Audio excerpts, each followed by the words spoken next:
starých pověstech se povídá, že Radhošť mnohá tajemství skrývá. A pod ním malebné městečko dlí, ty znáš jej, je to Bobišek nový. To město osídlilo rodů pár, každý z nich důležitou roli má.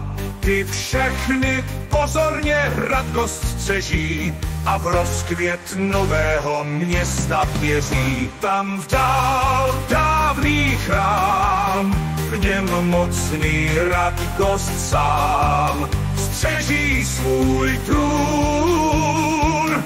Tak pojď, nech se vést na další z našich cest, nech znít zvuky strun.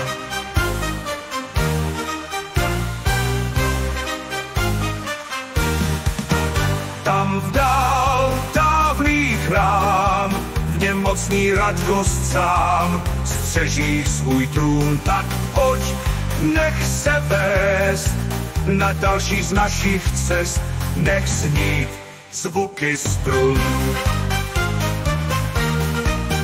Tam vdál dávný chrám, v něm mocný Radgost sám střeží svůj trůn.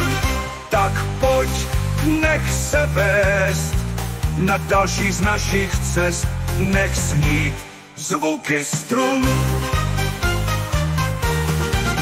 Zvuky strun. Zvuky strun. Slov krádá se mezi nás potají, však lidé z Bobišku se nedají. Až zas přijde jasný slunce svit, bude v Bobišku radost a klid. Tam vdál dávný chrám, v něm mocný Radgost sám střeží svůj trůn. Tak pojď, nech se vést na další z našich cest, nech znít zvuky strun.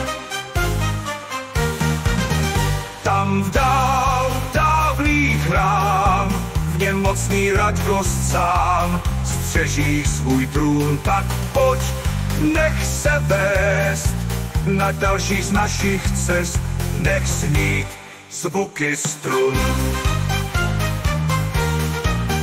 Tam vdál dávný chrám, v něm mocný Radgost sám střeží svůj trůn. Tak pojď, nech se vést na další z našich cest, nech znít zvuky strun.